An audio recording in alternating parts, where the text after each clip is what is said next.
दोस्तों, भूत प्रेत जिन जिन्नात आत्माएं या ऐसी कई मखलूक हमारे आसपास रहती हैं या वो प्रकृति का एक हिस्सा हैं, इस बात से तो नकारा नहीं जा सकता। ये मखलूक किसी भी वेश में या किसी भी रूप में हमारे आसपास हमेशा ही रहती हैं। जैसे भगवान ने हम आदमजातों को बनाया है, वैसे ही इन मखलूक को भी इस प्रकृति में एक जगह दी है। वैसे तो हम इंसान इन सब चीज़ों पर विश्वास नहीं करते हैं, पर वो कहते हैं कि जब तक कि आप बीती ना हो तब तक हम उस चीज़ पर विश्वास ना करके उसको एक भ्रम ही बताते हैं। पर जब ये चीज़ हमारे ऊपर या हमारे साथ बीत जाए तो हम उस पर विश्वास करने के लिए मजबूर हो जाते हैं। ऐसी ही एक कहानी मैं आपके सामने पेश करने जा रहा हूँ, जो कि किसी और की नहीं, मेरे ऊपर ही आप बीती है। इससे पहले मैं इन भूत प्रेत जिन जिन्नात जादू टोना इन सब पर विश्वास नहीं करता था, पर जब से मेरे साथ ये घटना हुई है मैं इन चीज़ों पर हर थोड़ा बहुत विश्वास करने लगा हूँ कि ये भी मखलूक हमारी तरह ही इस दुनिया में है। आज जो मैं आपको कहानी सुनाने जा रहा हूँ ये हैदराबाद से कुछ किलोमीटर स्थित एक वारंगल शहर की है। वारंगल सिटी जो एक हिस्टोरिकल प्लेस भी है। ये एक बहुत ही पुराना शहर हैदराबाद के तेलंगाना डिस्ट्रिक्ट में है। दोस्तों, वैसे तो मैं पेशे से एक मॉडल हूँ और अपने शोज़ और शूट के काम से बाहर आता जाता रहता हूँ। कभी मैं देहरादून, कभी चंडीगढ़, कभी अमृतसर, कभी बेंगलोर तो कभी हैदराबाद। 18 मई 2022 की रात को मैं मेरे साथ कुछ मॉडल, डिज़ाइनर और कुछ मेकअप आर्टिस्ट के साथ हैदराबाद के लिए रवाना हुए। हम यहाँ दिल्ली एयरपोर्ट पर पहुँचे और अपनी फ़्लाइट के लिए चेक इन करने लगे। चेक इन करने के बाद हम लोग अपनी फ़्लाइट के लिए रवाना हो गए और हैदराबाद 19 मई की सुबह हैदराबाद पहुंच गए। हैदराबाद पहुंचने के बाद हम लोग अपने होटल के लिए रवाना हुए और हमने अपना सफ़र हैदराबाद एयरपोर्ट से वारंगल सिटी के लिए शुरू कर दिया। रास्ते में कोई अपना फ़ोन चेक करता, कोई सेल्फ़ी लेता, कोई खाना खाता या कोई अपने ही नेटवर्क चेक करता हुआ गाड़ी में व्यस्त रहा।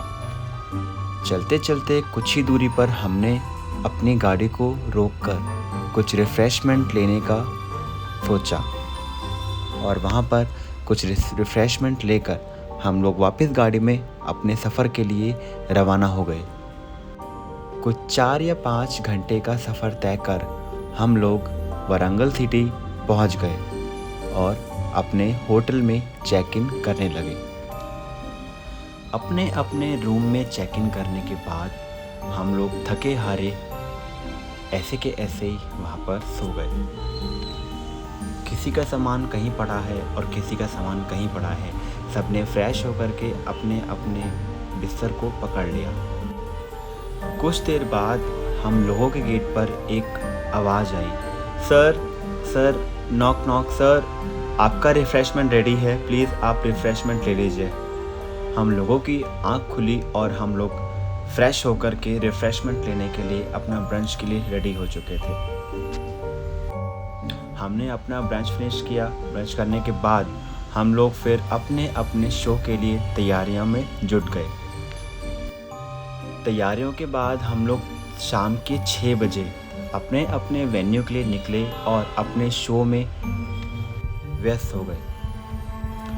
हमें अपने वेन्यू पहुंचने के बाद लगभग 9 बजे के आसपास हमारे शो का वक्त हुआ और हमें बुलाया गया। हमने अपना शो 11 बजे फिनिश कर लिया था और हम लोग अपने पैकअप के लिए रेडी हो चुके थे। हमने वेन्यू पर अपना पैकअप किया और अपने होटल के लिए वापस निकल गए। जब हम होटल से आए थे तो उस टाइम हम लोग 10 से 12 लोग थे, बट अभी हम लोग जब जा रहे हैं वापस अपने होटल के लिए तो मेरे साथ बस कुल 5 या 6 लोग ही थे। मैं और मेरे 5 साथी। हम लोग वेन्यू से अपनी कार में बैठे और अपने होटल के पास पहुंच गए। एक मॉडल ने बोला कि सर हमें बहुत भूख लगी है, तो हमें कुछ खाना है। भूख हमें भी बहुत लगी थी, क्योंकि हम लोग सुबह 3:30 बजे ब्रंच करने के बाद हम लोगों ने कुछ भी नहीं खाया था। रात के 12:30 बज चुके थे और हम लोगों को भूख बहुत तेज़ से लगी थी। तो हम सभी ने डिसाइड किया कि हम लोग पास के बस स्टैंड से ही कुछ खाएंगे, क्योंकि रात के time bus stand, railway station और ऐसी ही जगह होती हैं जहाँ पे आपको 24 घंटे कुछ ना कुछ खाने के लिए मिल जाता है। मैं और मेरे साथी बस स्टैंड के लिए वहाँ से पैदल ही रवाना हो गए। उसके बाद हम लोग एक ढाबे पर बैठे और हमने वहाँ पर कुछ ऑमलेट और कुछ फ्राइड राइस खाने का प्लान किया। हमने वहाँ पर बैठकर ऑर्डर किया और वेटर हमारा खाना कुछ 15 मिनट में ही लेकर के आ गया। हम लोगों ने अपना खाना पीना ख़त्म किया और वहाँ से अपने होटल के लिए वापस रवाना हो गए। हम लोग रास्ते पर चल ही रहे थे कि बस स्टैंड हमारा फिर से आया और हम लोगों ने आगे बढ़ते बढ़ते हंसी मजाक करते करते अपना रास्ता पूरा किया। अचानक से हम लोगों के पीछे से एक बहुत तेज़ हवा आई और हम लोग वहाँ पर रुके। इतने में ही देखा कि एक हमारे साथी, जो कि एक फ़ीमेल थी, उसके हाथ में चमेली के फूल जो कि वाइट होते हैं, वो अपने हाथों में लिए उनको स्मेल कर रही थी। तो हमने कहा ये चमेली के फूल कहाँ से आए? तो उसने कहा कि जहाँ पे शो था मैंने उनको वहाँ से ही लिया। क्योंकि ऐसा मानना है कि जो खुशबू वाली चीज़ें हैं हमें रात को अपने साथ नहीं रखनी चाहिए। ऐसा हमारे बड़े बुज़ुर्ग कहते हैं कि रात को कोई भी खुशबू वाली चीज़ लगाकर आपको बाहर नहीं निकलना चाहिए। ये भूत प्रेत, जिन जिनात, ऐसी ही पखलूक कभी कभी हम लोगों के ऊपर काबिज़ हो जाती हैं। जब ये देखा कि वो उन चमेली के फूलों को बहुत अच्छे से सूंघ रही है और हंस हंस करके ये बोल रही है कि जो भी यहाँ पे आत्माएं हैं, भूत प्रेत हैं, वो मेरे पास आ जाएं। फिर हमने उसको बोला कि तुम ये क्या कर रही हो, इन फूलों को यहीं फेंको। तो उसने हंसते हंसते बोला मुझे इन चीज़ों से डर नहीं लगता। और वो तेज तेज हंस करके हम लोगों को चिढ़ाने लगी और बोलने लगी तुम डरपोक हो, पागल हो गए, इससे कुछ नहीं होता, भूत प्रेत कुछ नहीं होते। फिर हमने कहा तुम इसको अभी फेंक दो वरना हम परेशानी में पड़ जाएंगे। पर उसने ऐसा नहीं किया और वो उन फूलों को लेकर चलती रही। हम थोड़ा आगे चले और आगे चल कर के उसने उन फूलों को वहाँ पर फेंकना सही समझा। पर उसको नहीं पता था कि ऐसी ही चीज़ हमारे साथ अब होटल में आ चुकी है। और ये वही मंजर था कि जहाँ से हमारे साथ ये बुरी चीज़ें होनी शुरू हो चुकी थीं। अभी तक मुझे कुछ भी पता नहीं चल रहा था और हम लोग अपने अपने रूम में आ गए थे। मेरे साथ मेरे 4 साथी और मैं अपने रूम में एक साथ बैठे हुए थे। सबके रूम्स अलग अलग थे, पर बातचीत करने के लिए वो लोग हमारे ही रूम में आए। तो तभी मेरे को एकदम चक्कर आया और मुझे नींद के झोंके से आने शुरू हो गए। मैं वहीं पर बेड पर ना बैठ कर के मैं नीचे एक मैट पर जाकर लेट गया। मुझे नींद आए कुछ आधा घंटा ही हुआ था कि एक बहुत ज़ोर से आवाज़ आई और मैं झटके से उठकर बैठ गया। और मैं इतना डरा हुआ था कि मुझे किसी ने उठा करके वहाँ पर फेंका था, ऐसा मुझे महसूस हो रहा था। पर जब सबने मुझे इतना डरा हुआ देखा तो सब लोग मेरे आसपास आकर बैठ गए और मुझसे पूछने लगे कि तुम्हें क्या हुआ है। मैंने उनको बताया कि मुझे ऐसा लगा कि मुझे किसी ने उठा करके बहुत तेज़ से ज़मीन पर पटका है, मतलब कि मुझे किसी ने मारने की कोशिश करी है। अभी एक मेरे साथी की पीछे से आवाज़ आई, अरे वो मेरा बैग गिर गया था इसलिए आपको आवाज़ आई, आपको ऐसा लगा है, ऐसा कुछ भी नहीं हुआ है। ऐसा बोलकर मुझे उन लोगों ने चुप किया और मेरे को वहीं पर दोबारा सुलाने की कोशिश करी। थोड़ी देर हुई और मैं वहाँ पर दोबारा से सो गया। कुछ 15 से 20 मिनट बाद मुझे दोबारा से ऐसा महसूस हुआ और मैं उठकर बैठ गया और ज़ोर-ज़ोर से रोना चिल्लाना शुरू कर दिया। मुझे नहीं पता हुआ क्या था, पर मेरा सर बहुत ही भारी था। हाथ पैर मेरा ऐसे जकड़े हुए थे कि कोई मुझे रस्सी से बांधकर इधर-उधर खींच रहा है। मेरा सर बहुत तेज़ जकड़ा हुआ है और दर्द से मेरी जान निकले जा रही है।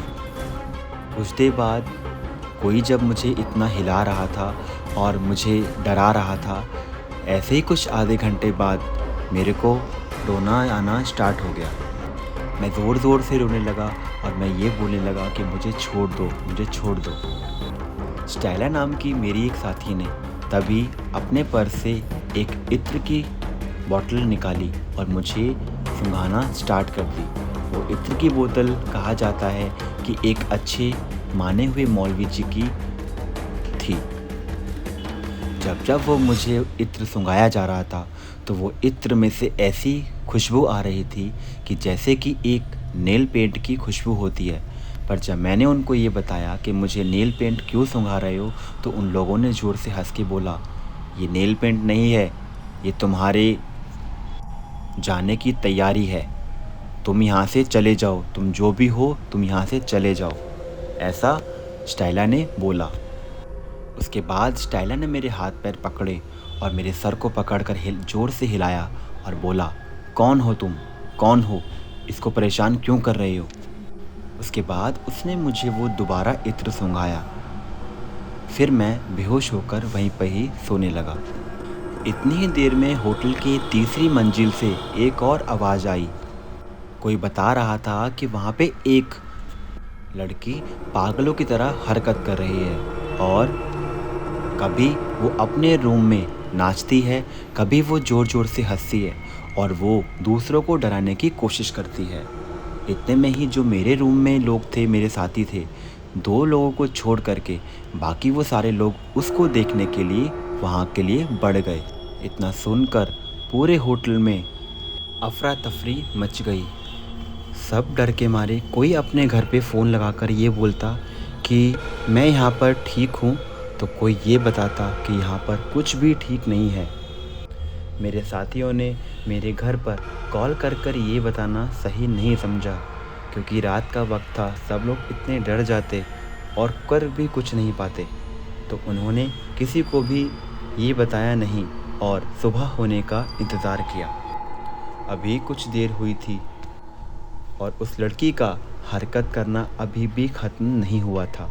कभी वो गेट पर चढ़ती तो कभी वो बेड के ऊपर ज़ोर ज़ोर से कूदती, कभी वो ज़मीन पर जैसे पानी में तैरते हैं ऐसे तैरती, तो कभी वो अपने ही आप को काटती।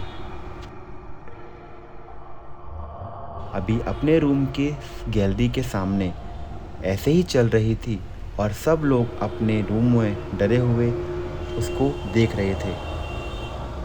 सब लोग इतने डरे हुए थे कि कोई भी अपने रूम के गेट को खोल करके उसको देखना सही नहीं समझ रहा था। कोई हल्का सा गेट खोलकर उसे देखता तो वो गैलरी में ज़ोर ज़ोर से हंस करके वहाँ पर तेज़ तेज़ से भाग रही थी। ऐसा लग रहा था कि उसे उस हवा में बहुत मज़ा आ रहा हो।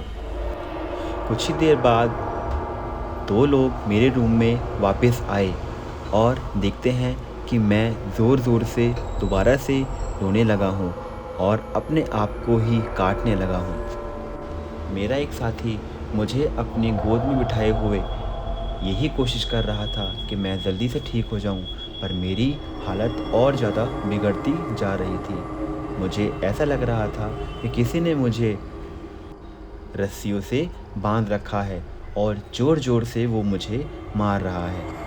मेरे सर में बहुत तेज़ दर्द और मेरा पूरा शरीर एकदम टूटा हुआ था, बिल्कुल ऐसे ही कि जैसे कि किसी ने किसी को मार कर अधमरा कर दिया हो। धीरे धीरे मेरे आसपास और लोग बढ़ते गए और कोई वहाँ पे आयतल कुर्सी का दर्द करता तो कोई हनुमान चालीसा पढ़ता, कोई मसीह को याद करता तो कोई गुरु को याद करता। पर उस बुरी आत्मा पर उन सब चीज़ों का असर हो ही नहीं रहा था। अगर कोई उससे कुछ पूछता कि तुम कौन हो या कहाँ से आए हो, तो वो कुछ भी जवाब नहीं देता।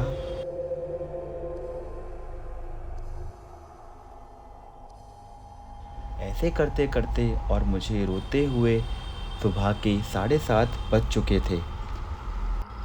तभी बाहर होटल से आवाज़ आई कि लोग अपने अपने घर के लिए निकलने लगे।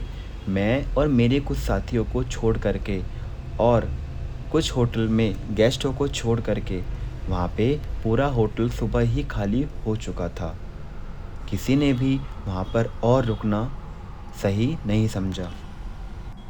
सभी लोग इतने डरे हुए थे कि रात से ही लोग सुबह होने का इंतज़ार कर रहे थे कि जैसे ही सुबह हो हम यहाँ से जल्दी अपने घर के लिए निकल जाएं। रात से ही मैंने अपने साथियों को बोलना शुरू किया था कि मुझे मेरे घर जाना है।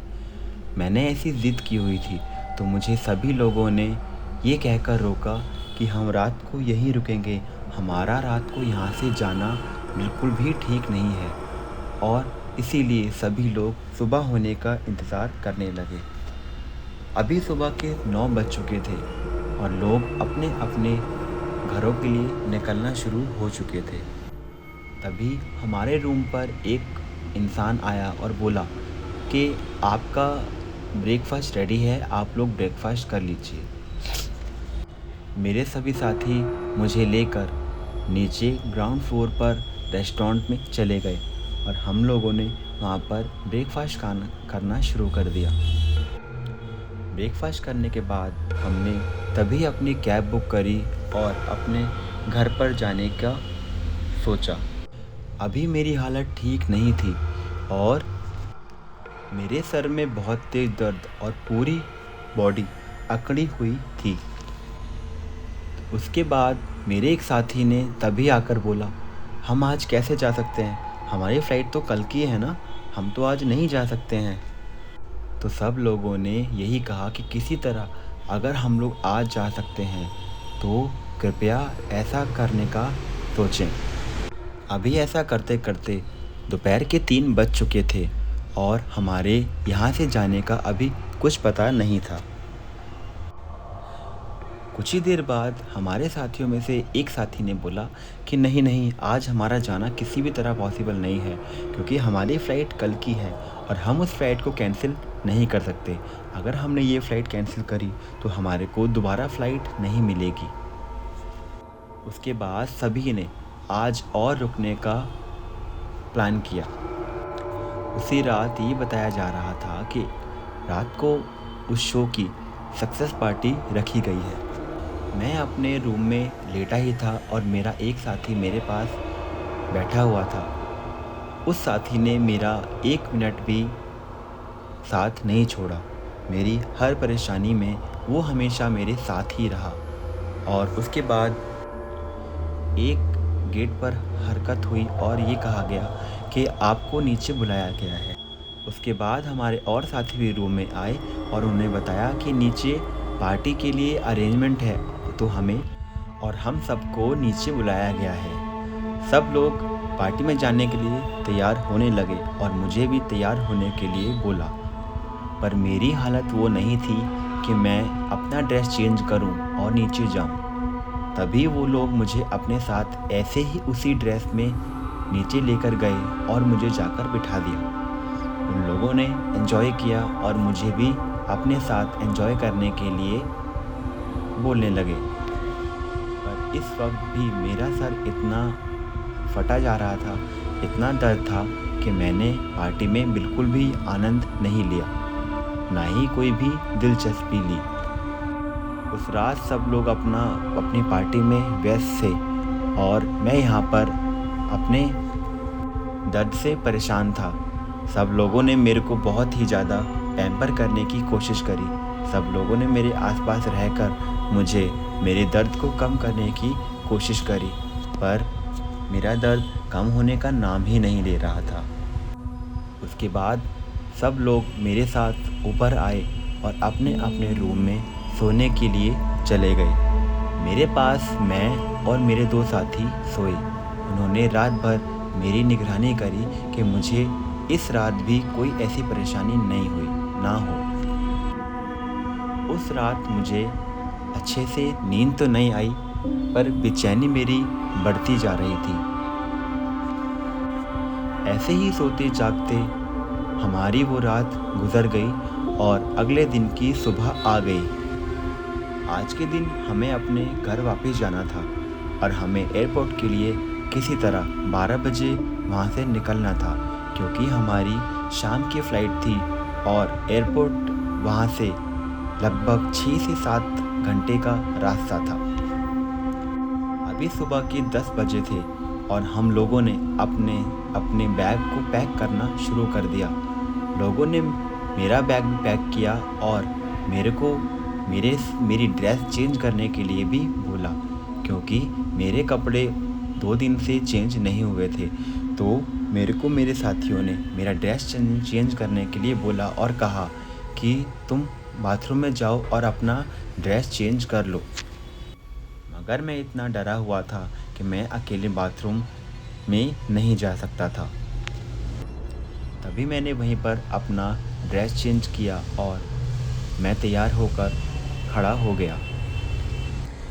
सभी लोग अपने बैग पैक करके नीचे जाने के लिए रवाना हो गए। उन्होंने मुझे अपने साथ लेकर नीचे जाने का सोचा और सब लोग नीचे पहुंच गए। तभी वहां पर हमें कहा गया कि आप लोग लंच कर लीजिए, आपकी कैब तैयार है। हम लोगों ने वहां से लंच किया और हम अपने होटल के लिए रवाना हो गए। मैं जैसे ही होटल से रवाना हुआ, मेरा दर्द एकदम ठीक होने लगा और मैं वापस से नॉर्मल होना शुरू हो गया। जैसे जैसे कैब हमारी एयरपोर्ट की तरफ बढ़ रही थी, मेरा नॉर्मल होना ठीक हो गया था और मैं एकदम स्वस्थ फील कर रहा था। आज 21 तारीख थी और हम लोग अपने घर के लिए रवाना हो चुके थे। हम लोग एयरपोर्ट पे आए और एयरपोर्ट पे हमने अपनी फ़्लाइट ले करके हम रात को अपने घर वापस आ गए। सब लोगों ने अपनी अपनी कैब बुक करी और मेरे लिए भी मेरे घर की कैब बुक करी और हम अपने घर के लिए रवाना हो गए। मैं रात के 4:30 बजे अपने घर पर वापस आ गया और आ कर के मैंने अपने घर का गेट खटखटाया। तो मेरे घर वालों ने गेट खोला और मैं अपने घर के अंदर आ गया। मैं वापस अपने बेड पर सोने के लिए चला गया, क्योंकि मैं इतना थका हुआ था कि मुझे बेड पर सोते ही होश नहीं रहा। आज की रात मुझे उस दिन की तरह कुछ भी नहीं हुआ, मगर अगले दिन मेरे साथ वही चीज़ होनी फिर से शुरू हो गई और मैं फिर से वही डरने लगा। ये चीज़ें मेरे साथ एक हफ्ते तक लगातार चली। ये क्यों हो रहा था मेरे साथ, ये मुझे पता नहीं चला। आज 1 साल बाद भी मुझे कभी भी ऐसा कुछ भी होने लगता है। उस घटना के बाद मैं कभी भी उससे उभर नहीं पाया और आज भी उस मंज़र को याद आते ही मेरी रूह कांपने लगती है। और उस दिन से ही मैंने इन सब चीज़ों पर विश्वास करना शुरू कर दिया कि हाँ, ये भी चीज़ें हमारे आसपास में रहती हैं। मेरी ये कहानी आपको कैसी लगी कमेंट बॉक्स में ज़रूर बताएं। मैं मिलूँगा आपसे ऐसी ही एक कहानी के साथ एक ऐसी ही कहानी के साथ। जब तक अपना ख्याल रखें, सेफ रहें, सुरक्षित रहें और बोलते रहें जय बालाजी, जय श्री राम, जय हनुमान।